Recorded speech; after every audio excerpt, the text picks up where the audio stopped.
Hello everybody, Jai Hind. This is the first session of our NCERT series wherein I am going to make you learn each and every thing regarding your NCERT. Yes, you heard it very correctly. In this series, we are going to follow 6th, 7th and 8th CRTs of Geography, Polity and History. So yes, this is a new initiative introduced by me to make sure that your basics for TDS and CAPF are covered. Yes, and in today's session, we'll be covering chapter number 1 of class 6th Geography CRTs, and the topic is here on the screen, that is the Earth in the solar system. Now there is this disclaimer and something which I want to add on here. Do not compare topics or the level of information provided in class 6 with that of class 11th. Definitely there is a huge difference gap between 6th standard and 11th. I am focusing again and again that these NCERTs are just to build your base. Been quite long since you have left your 12th, 10th and graduation और एक gap आ गया है आपके studies में. लेकिन when it comes to the exams conducted by UPSC, वो base पे काम करते हैं एंड 6th, 7th और 8th से बहुत सारे क्वेश्चन टैकल होते हैं. इसे लाइटली नहीं लेना है. Let us start the session without any delay. Let us see what are the things or concepts being provided in class 6 CRT on the topic the Earth in our solar system. So, the night sky after the sunset. What do you see first when you look at the sky after sunset? The question. For example, in the morning we are all able to see the sun, right? But what actually happens when the sun sets? क्या दिखता है हमें अपने पूरे आसमान में? Eight sunset 1 और 2 bright dots इस तरह के दिखते हैं. कुछ ब्राइट डॉट्स दिखते हैं इस तरह के. दे appear in the sky after sunset and soon, I mean evening के टाइम पे you would be able to see like 1 star, 2 star, like 1, 2, only 1, 2. But as it gets darker and darker, many more fills the sky. बहुत सारे और sky में ऐसे तारे आपको मिलते हैं. कुछ उसमें ब्राइट हैं, other are dim. The sky looks studded with diamonds. ऐसा लगता है कि ये आसमान है और आसमान डायमंड से स्टडेड सजा हुआ है. इस तरह से हमें देखने को मिलता है. Now, twinkling versus glowing. What is the actual difference between twinkling and glowing? So, stars appear to twinkle. Stars क्या करते हैं भाई? वो twinkle करते हैं. Twinkle करना मतलब क्या होता है? टिमटिमाना. It twinkles. Stars क्या करते हैं? Stars twinkle करते हैं. Twinkle. बचपन में सबने ये पोएम तो पढ़ा ही होगा. Twinkle twinkle little star. So yes, the stars twinkle. But some objects glow मतलब क्या होता है? चमकना.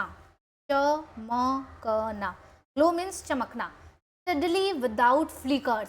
जो स्टार्स होते हैं दे फ्लिकर यानी टिमटिमाते हैं. ऐसे बंद ओपन बंद ऐसे होते हैं. जैसे अगर बल्ब है खराब हो जाता है तो क्या करता है? फ्लिकर करता है. वो क्या करता है? फ्लिकर. वैसे ही तारे हमारे फ्लिकर करते हैं. लेकिन जो ऑब्जेक्ट्स ग्लो करते हैं वो फ्लिकर नहीं करते. ऐसे भी कुछ ऑब्जेक्ट्स हैं जो सिर्फ और सिर्फ ग्लो करते हैं और वो फ्लिकर नहीं करते. फॉर एग्जाम्पल योर मून क्या करता है? टिमटिमाता नहीं है. तारे टिमटिमाते हैं पर जो चांद है the moon it glows. The moon shine steadily like a lamp. ये एक लैम्प की तरह हमेशा एक गति में चमकता है और ये कभी भी फ्लिकर नहीं करता. So if the UPSC gets keenly involved into it and ask a statement. For example, the moon flickers steadily like a bulb. Is the statement true or false? You would tell me in the comment. Okay. And the next statement is the stars twinkles as well as they glow. What would be the answer? Option A. Both are true. Only A is true. Only B is true. Or next is none of the above. Then let us see about the objects which are present in our solar system. The very first object or the very first member which we are studying is moon. We are going in a sequence in which the NCERT has covered these topics. The moon appears in different shapes and positions, right? उसकी अपनी खुद की shape होती है, shape, और उसकी अपनी खुद की पोजीशन भी होती है, पोजीशन भी वो बदलता है. शेप का तो सबको पता है, बट पोजीशन शायद ग्रेजुएट्स को भी ना मालूम हो. तो graduates please pay attention over here that in the position, look at here, look at this doodle made by me. Full moon, full moon में क्या होता है एंड न्यू मून में क्या होता है, राइट? सबसे पहले मैं थोड़ा बता देती हूँ कि फुल मून का क्या मतलब है. फुल मून, फुल मून, यहाँ देखो, इधर आओ, इधर इन द कॉर्नर, कोने में आओ. फुल मून, फुल मून का मतलब होता है पूरा. फुल का मतलब क्या होता है, पूरा. इसीलिए इसे हम क्या कहते हैं, पूर्णिमा. इसे हम कहते हैं पूर्णिमा, ठीक है. Bear with my handwriting, I am not able to write effectively with this set of pen tab and all. So full moon, full का मतलब होता है पूरा, पूरा मतलब पूर्णिमा. And then comes the new moon. The new moon is Amavasya, Amavasya. Full moon and new moon. Full से पता चल जाएगा कि पूरा, पूरा means Purnima. What happens on the day of Purnima actually? ये once in a month आता है. पहली बात, ये मंथ में कितने बार, पूरा चांद कितने बार, अरे पूरा चांद कितने बार देखने को मिलता है, एक ही बार तो देखने को मिलता है, 1 times in a month. और जो न्यू मून है ये हमें 2 बार अप्रॉक्स देखने को मिलता है, क्योंकि ये हर 15 दिन में आ जाता है. तो अप्रॉक्सीमेटली ये हमें 15 दिन में एक बार देखने को मिलता है. कौन सा, न्यू. तो एक डिफरेंस समझ में आ गया. फुल मून को हम पूर्णिमा कहते हैं, न्यू मून को हम अमावस्या कहते हैं. पूर्णिमा वाला जो चांद है वो हमें महीने में एक बार दिखने को मिलता है, जबकि जो न्यू मून वाला चांद है, अमावस्या वाला, वो हमें एक महीने में 2 बार देखने को मिल सकता है. अब मैं पोजीशंस का बताऊंगी कि फुल मून पे क्या पोजीशन. अब देखो, फुल मून वाले दिन क्या होता है कि हमें पूरा चांद दिखता है, पूरा का पूरा गोल, ठीक है. एक बार यहाँ दिख रहा है देखो, और एक बार यहाँ ऊपर ही दिख रहा है पूरा फुल. और न्यू मून का मतलब होता है कि ये यहाँ पे हमें बिल्कुल भी डार्कनेस देखने को मिलता है. क्या देखने को मिलता है, डार्कनेस देखने को मिलता है. कैसे होता है ये मैं आपको एक्सप्लेन करती हूँ बहुत ही सिंपल लैंग्वेज में. Before that let me rub this area. Yes, अब सुनो मेरी बात ध्यान से. जो फुल मून वाला केस है ना, फुल मून वाले केस में एक बात आप ध्यान रखेंगे कि फुल मून वाले केस में मून साइड में रहता है और सन साइड में रहता है. ये दोनों आजू बाजू रहते हैं. ये दोनों कहाँ रहते हैं, ये दोनों आजू बाजू रहते हैं. कहाँ रहते हैं, साइड साइड में. और बीच में कौन रहता है, बीच का बिचौलिया, बीच का बंदर अर्थ होता है. बीच का बंदर कौन होता है, अर्थ. साइड में हो जाएगा मून, एक साइड में हो जाएगा सन. बीच का बिचौलिया फुल मून में कहाँ हो जाता है, अर्थ. तो फिर मैम फुल मून में मून कैसे दिख रहा है, ये तो सन से इतना दूर है, सन की लाइट तो इस पर पड़ ही नहीं रही. बेटा देखो, सन की जो भी रोशनी है ये हर जगह जा रही है, राइट. ये हर जगह जा रही है.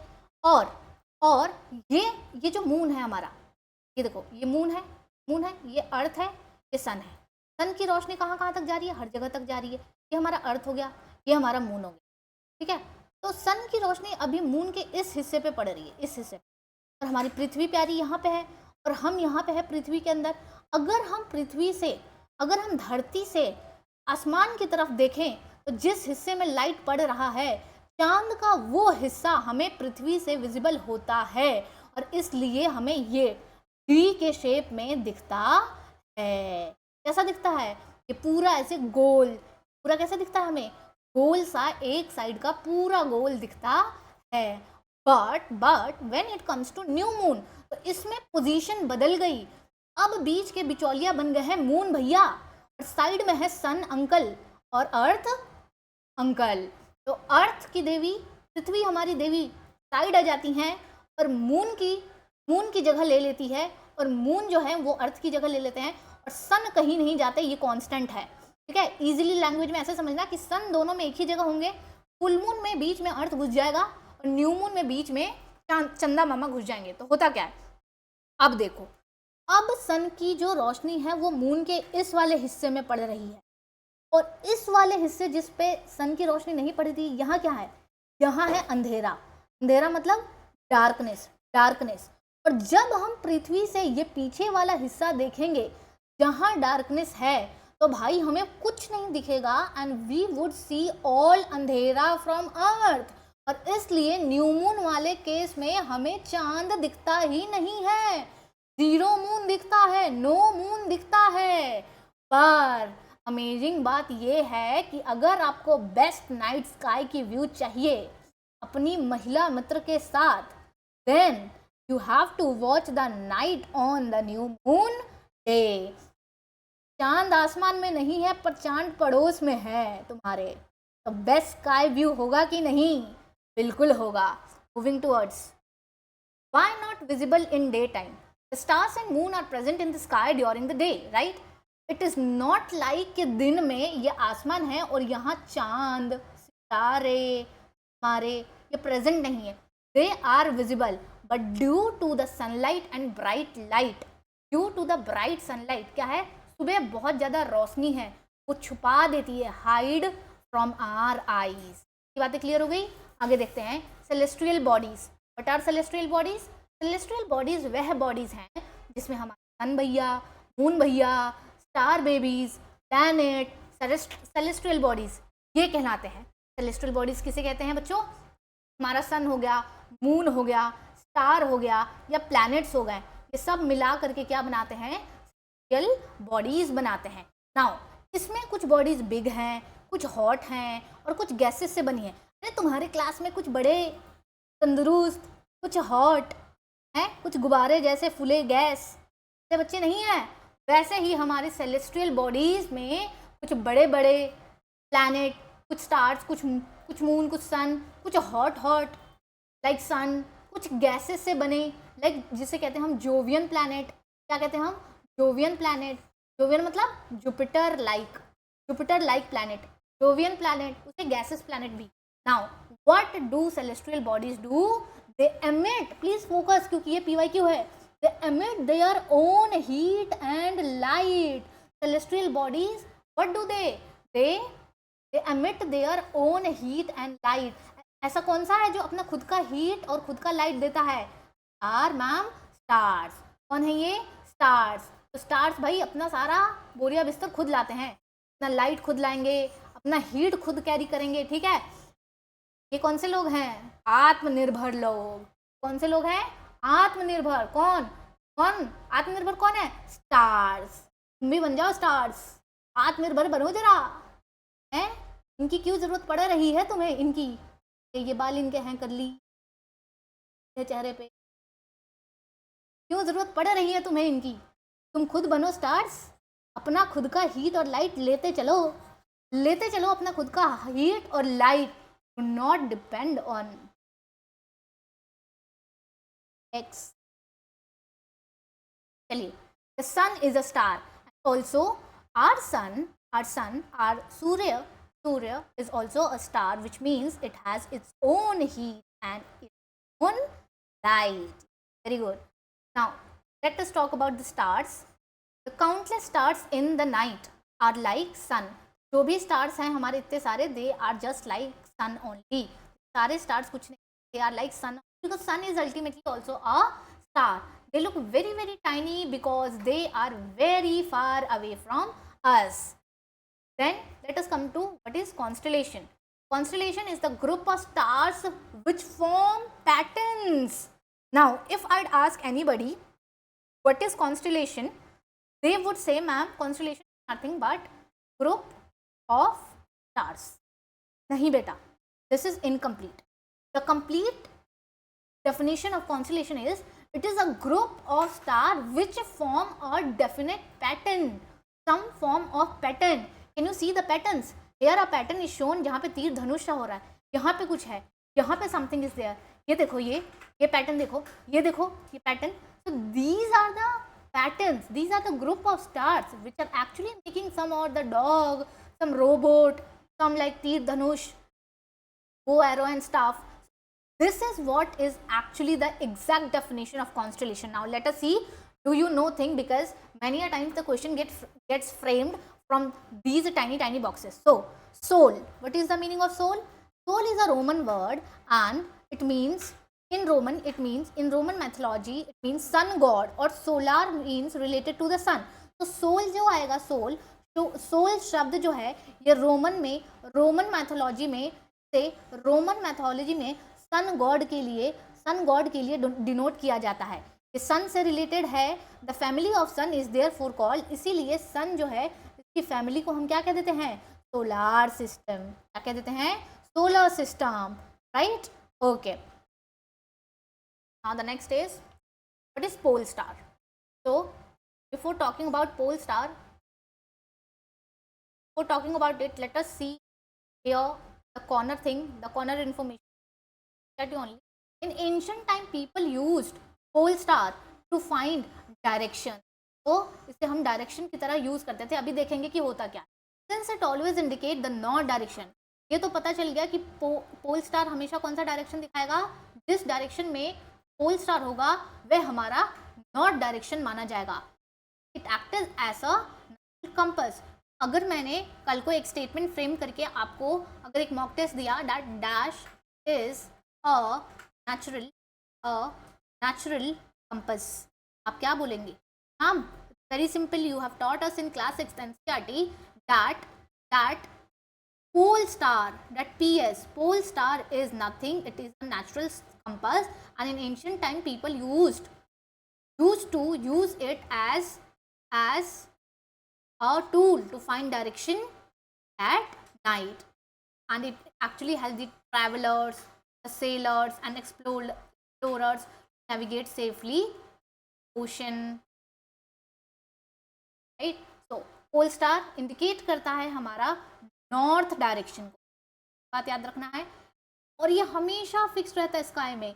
अगर एक स्टेटमेंट ऐसे आ गया, for example the pole star changes it direction with time, बहुत सारे बच्चों का गलत हो जाएगा, बट जिसकी बेसिक ठीक है, people who are studying actually from anywhere पर पढ़ रहे हैं, they would know pole star remains fixed, doesn't change its position.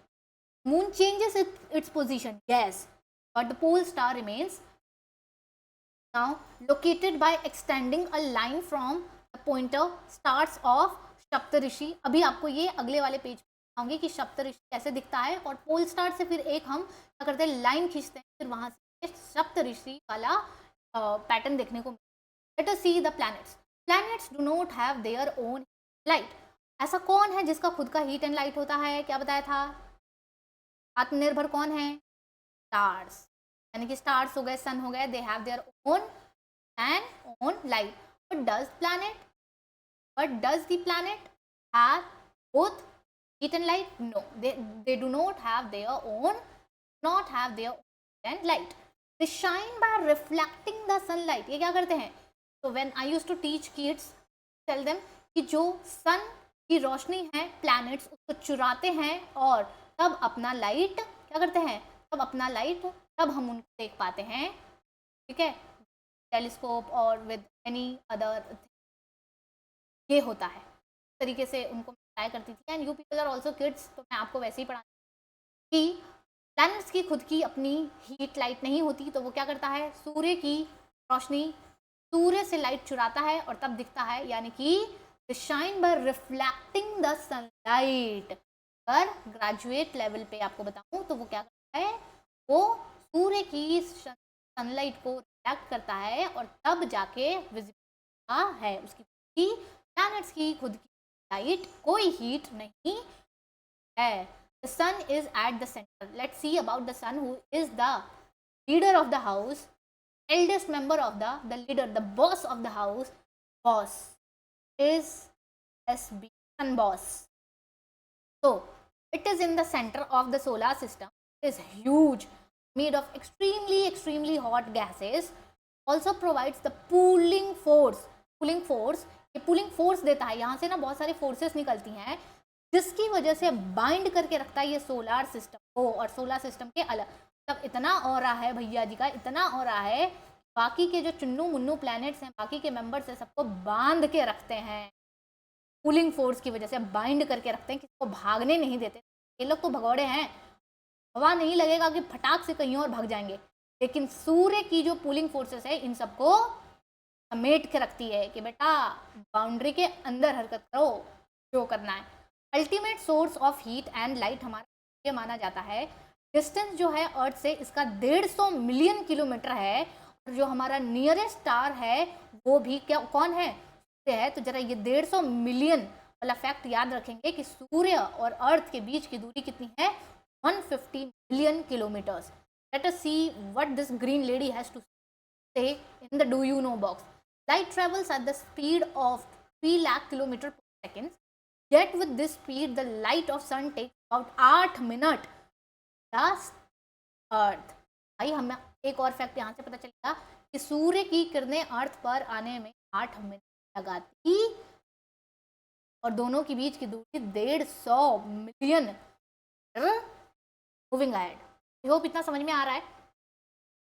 Then all planets move around the sun in elongated path. Please focus over here. Elongated path में घूमते। क्या होता है ma'am elongated? ऐसे देखो, ये हो गया हमारा, ये हमारा ये हो गया। इसके अलावा जो प्लैनेट्स है वो इस पाथ में घूमते। ये देखो चपटा, ये गोल नहीं बनाया है मैंने, कैसे बनाया है, ये बनाया है। इसी को हम कहते हैं इलोंगेटेड पाथ। ठीक है ना भाई, इलोंगेटेड पाथ जिसे हम कहते हैं ऑर्बिट। तो तुम जैसे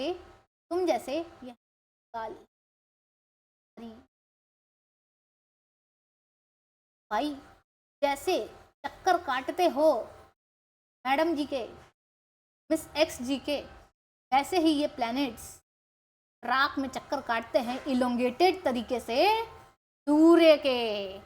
अंग्रेजी में इसे क्या कहते हैं, ऑर्बिट।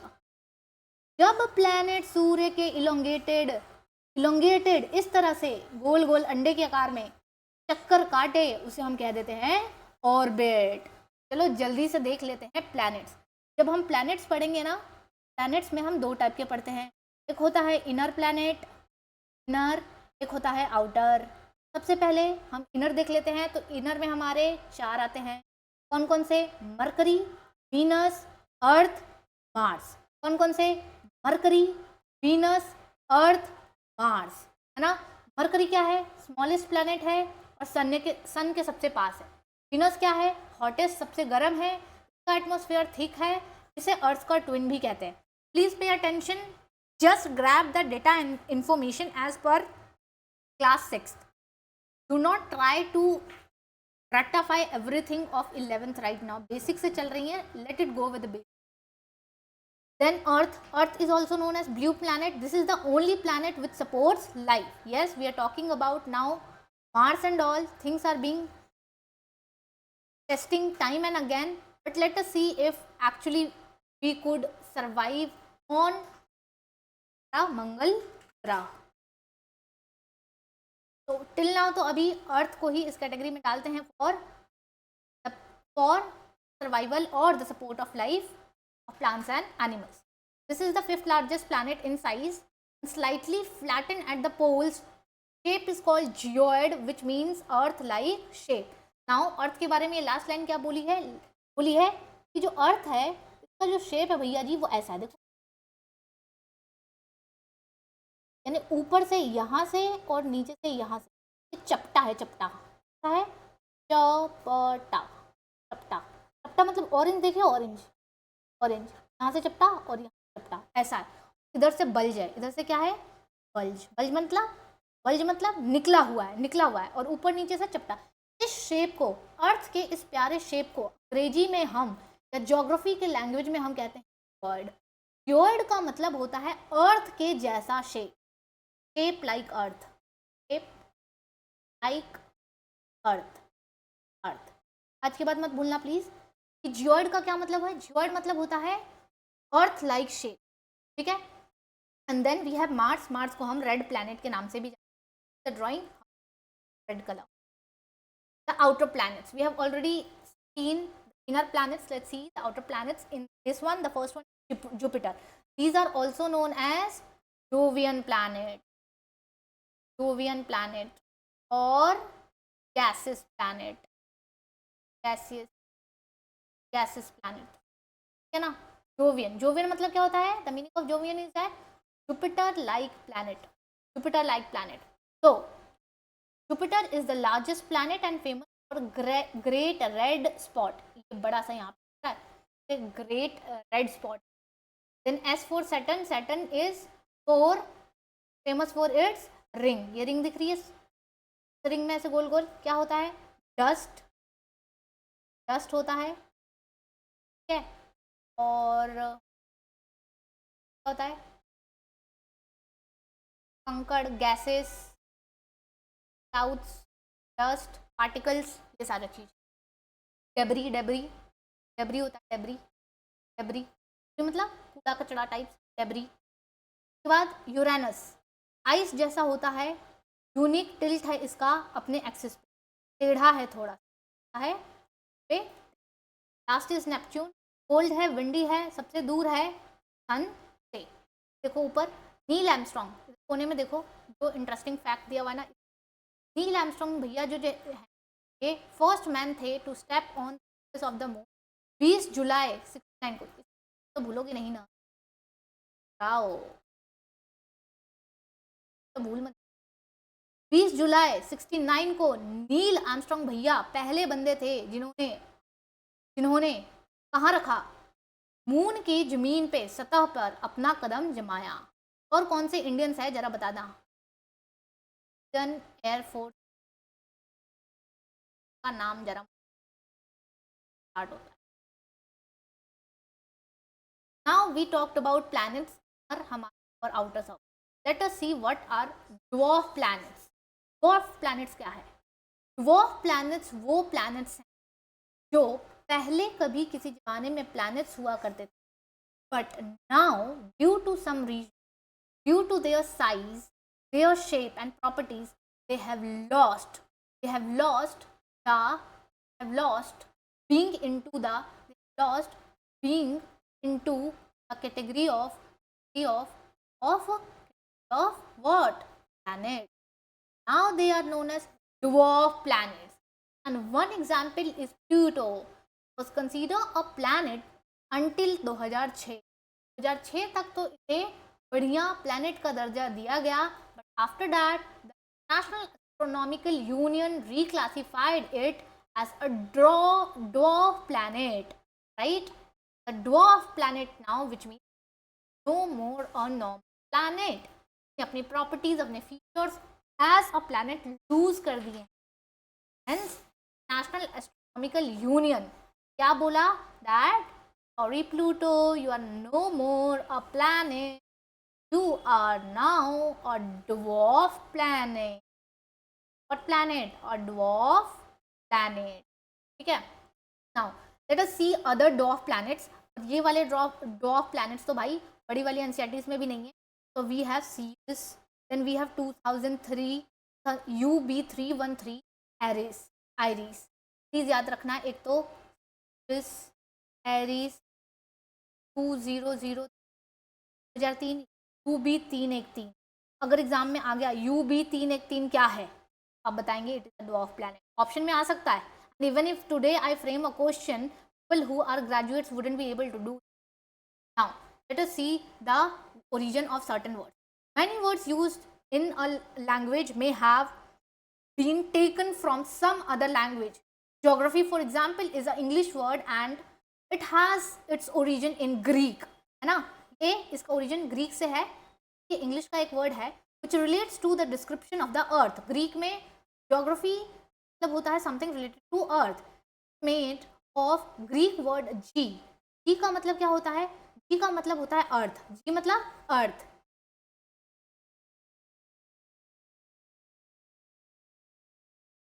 दिया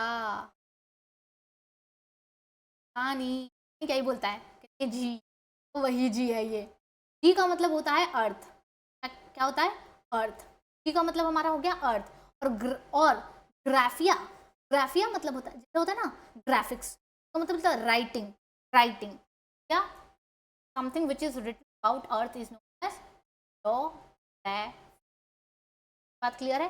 देन जी से, जियो से और जी से कितने सारे, लॉजी, स्टडी ऑफ अर्थ को जियोलॉजी, ज्योमेट्री, मैथ्स में पढ़ते हैं।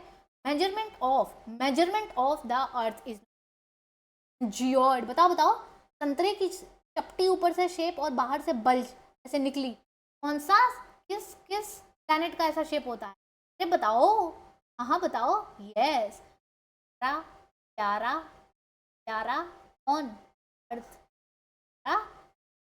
सी का तो जियोइड शेप है which mean Earth like shape और रिजेंबलिंग द शेप और form of Earth. Next, Earth and the moon, let us see. सबसे पहले the earth has only one natural satellite. When it comes to moon is but a natural satellite. ये option में आ चुका है एक बार। moon is nothing but natural light, ये एक बार PYQ है, PYQ। Earth has only one natural satellite जिसका नाम है चंद्रमा। डायमीटर 1/4 ऑफ द अर्थ है। 9th की एनसीईआरटी पढ़ोगे तो ये वाली लाइन भी वहां पे क्लियर हो जाएगी। 1/4 of the earth, 1/4 of the earth इसकी डायमीटर है। डायमीटर मतलब क्या होता है, ये लाइन हो गई, अर्थ हो गया, तो ये डायमीटर अपीयर्स लार्ज क्योंकि ये अर्थ के बहुत पास है अदर सेलेस्टियल बॉडीज, इसीलिए हमें बड़ा दिखता है। डिस्टेंस कितना है इसका, 3,84,400 किलोमीटर, 3.4 lakhs किलो, अप्रॉक्सीमेटली 3,84,000 याद रखना, और 150 मिलियन किलोमीटर का डिस्टेंस था सन का, किससे, अर्थ से। तो इतनी बातें याद है, भूल नहीं रहे। Then let's see the surface of the moon, की मून पे भैया जी जरा चांद को तो देख के आए, कोई पानी नहीं है, कोई हवा नहीं है, फालतू में चांद चांद करते रहते हो, नॉट सुटेबल फॉर लाइफ। भाई साहब एनसीईआरटी बोल रही है भाई नॉट सुटेबल, तुम कह रहे हो कि यही है अब जो है। सरफेस जो है इसका फीचर, इसमें माउंटेन मिलेगा, प्लेन मिलेगा, डिप्रेशन, डिप्रेशन मतलब गड्ढे, क्या मिलेंगे, गड्ढे, गड्ढे मिलेंगे, गड्ढे, ठीक है सरफेस पे। These features cast shadow visible during the full moon, ना कुछ शेडो आपको शेडोज, कुछ शेडोज बनाते हैं फुल मून वाले दिन फुल मून वाले। ये बताओ फुल मून वाले दिन क्या पोजीशन होती है, फुल मून वाले दिन मून भैया यहाँ होते हैं, अर्थ भैया यहाँ बीच में, और सन भैया तो यहीं रहेंगे। न्यू मून वाले दिन क्या होती है, हम कुछ नहीं, इसको यहाँ भेज दो, इसको यहाँ भेज दो, सन तो भाई बहुत ही ज़्यादा शानदार परफॉर्मेंस। ऑर्बिट और रोटेशन की बात कर लेते हैं। मैम ऑर्बिट आपने बताया था कि सन के आसपास एक इलोंगेटेड पाथ फॉलो करते हैं लोग सेलेस्टियल बॉडी में, उसे हम ऑर्बिट कह देते हैं। तो रोटेशन क्या होता है, रोटेशन क्या होता है तो वो भी देख लेते हैं। किसी एक बॉडी के इर्द गिर्द कोई बॉडी घूम रही है उसे हम rotation, for example this is earth, if this is moon, moon is rotating here ना, मून कहाँ रोटेट कर रहा है, अर्थ के आजू बाजू रोटेट किए जा रहा है, किए जा रहा है, किए जा रहा है सर्कुलर में, से हम रोटेट, जबकि ऑर्बिट में पूरी की पूरी ऑर्बिट मारते। The moon takes about 27 days revolve around the earth, है ये जो चक्कर काटता है ये 27 रोटेशन में खुद के एक्सिस पे, axis the word by this pen walking, let me rub it. I told you all that the moon takes about 27 days to complete its rotation, revolution around the earth. It also takes the same time, that is 27 days to rotate once on its axis. Ma'am क्या difference है दोनों में, अब बता देते हैं थोड़ा। देखो जब यह रिवॉल्व करता है ना, किसी और ऑब्जेक्ट के इर्द गिर्द घूमता है, अर्थ हो गया, ये मून हो, ये मून जब किसी और ऑब्जेक्ट के आजू बाजू घूमता, इसे हम अंग्रेजी में कहते हैं रेवोल्यूशन। रेवोल्यूशन वो कितने दिनों में करता है, 27, एक रेवोल्यूशन, एक राउंड।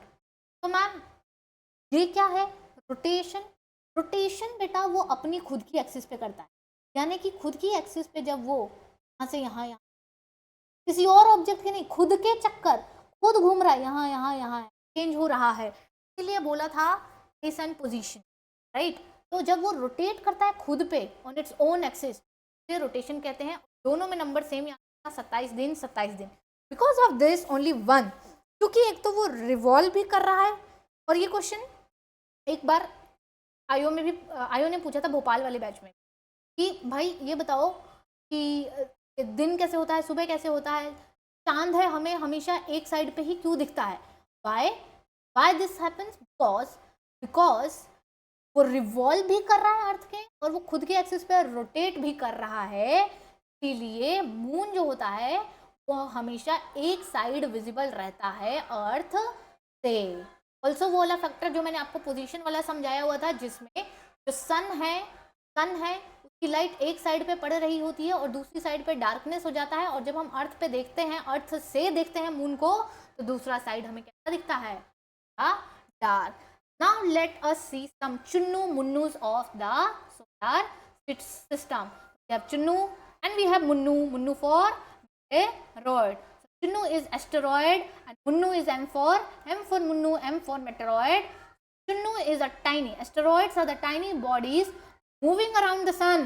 Sun के आसपास छोटी छोटी मधुमक्खियाँ ये टाइनी बॉडीज बना रही हैं, मंडरा रही हैं, उन्हें हम एस्टेरॉइड्स कहते हैं।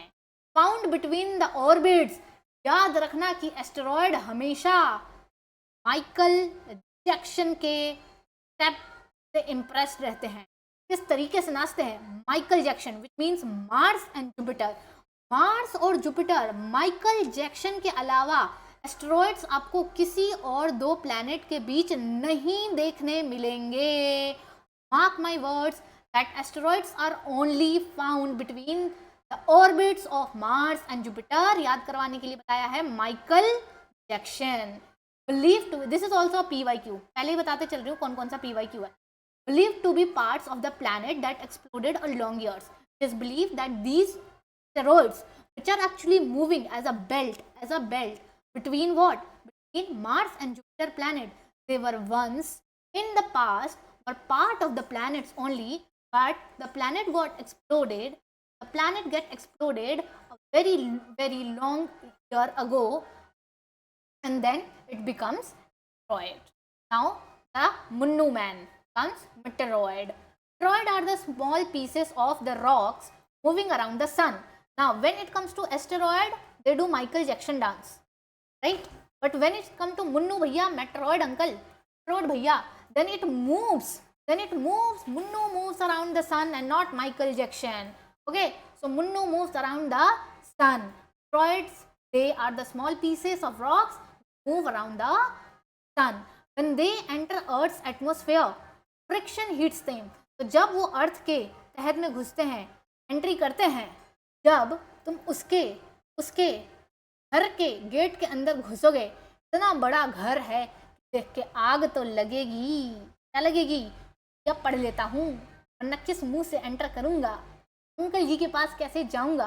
तो वैसे ही जब मेटेरॉइड्स अर्थ के बाउंड्री में, अर्थ के एटमॉस्फेयर में घुसते हैं, तो फ्रिक्शन के कारण हीट हो जाते हैं, कभी बर्न भी हो जाते हैं।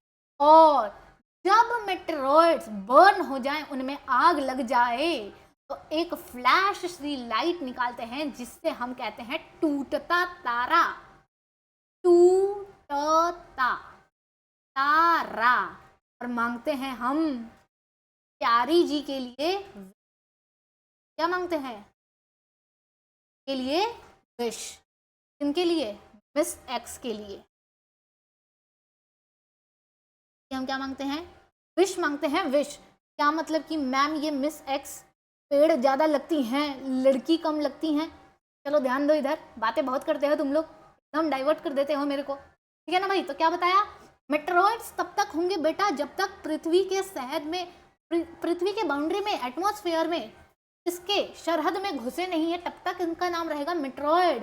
और जब ये पृथ्वी के बाउंड्री में घुस जाएंगे और घर देख के इनकी लग जाएगी पीछे लंका, जलन हो जाएगी, जलेंगे पीछे से, लाइट एक निकलेगी बूम करके, जिसे टूटता तारा कहते हैं, तब इसका नाम बदल के क्या हो जाएगा? मेटियोर्स हो जाएगा भाई, मिट्टियोर्स।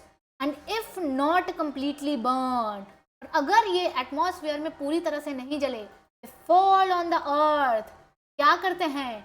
गड्ढा बना देते हैं, तो राइट राइट राइट क्या होता है? गड्ढा। क्या बना दिया? गिरा धड़ाम बनाया, गड्ढा हो गया, राइट है ना? तो ये हो गया मीटियोराइट्स।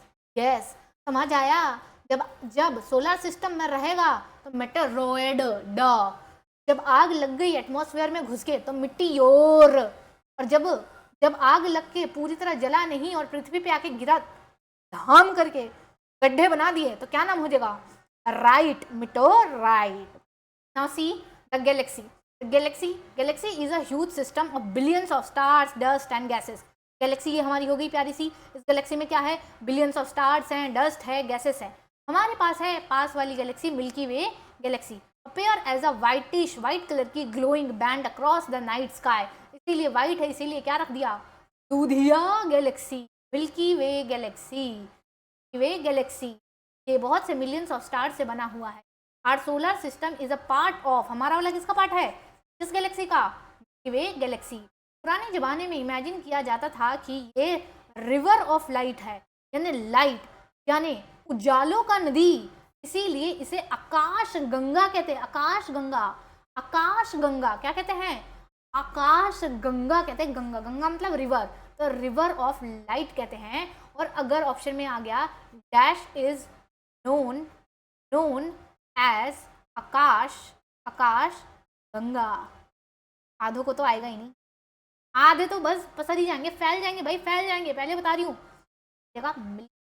गैलेक्सी, वेरी गुड, तुम तो पढ़ रहे हो भाई, तुम्हारा भला हो जाए। Now the universe. The universe contains everything, जिसमें स्टार आए, प्लैनेट आए, गैलेक्सीज भी आए, डस्ट भी आए, गैसेस भी आए, कुछ नहीं छूटना चाहिए यूनिवर्स में। It's size is still uncertain, ठीक है? यूनिवर्स का साइज अभी भी अनसर्टेन यानी कि फिक्स नहीं है, इतना ही है। शायद ये बढ़ रहा है, एक्सपैंड कर रहा है, या कम हो रहा है, क्या हो रहा है? Something is there in the 11th class NC. Scientists continue to explore and discover more about the universe and all of us belonging to this vast universe. तो तुम देवी समझ रहे हो वो किसी और तरह से नहीं आई है, इसी यूनिवर्स का पार्ट है, तो खुश हो जाओ कि कुछ तो कॉमन है हम दोनों में। Now, this was all about chapter number 1. Let me tell you extra points regarding the sessions, how would it go. So, for example, today I provided you the session. In tomorrow's session, firstly, I'll provide like PYQs from the same question, or I would frame PSE level questions of the same topic of the same class, and then you have to firstly come and attempt those questions. I want each and everyone to answer that in the comments so that I could also see the responses. Otherwise, why would I put in extra efforts apart from my regular routine to teach you all for free? I want your support, and in return, I make sure that your NCERT 6, 7th and 8, geography, polity and geography, polity and history would be on your fingertips. I'll make sure that I would provide these type of interactive PDFs, compilation of NCERT book in a very, very cute, informative and aesthetic format to you, so that you could also feel relatable, you could also feel like reading it again and again and revising it multiple times. If you are okay with it, you can comment, yes, we want the PDF, and I will share you the same after the class, after the comments. So yes, definitely I want your support for the continuation of this series, and if you like it, please let me know how was it. Do you want anything to be added or subtracted, any sort of any suggestion? You are always welcome. Thank you so much for your time and patience, and till then, take care of yourself. I'll see you guys all in the next session.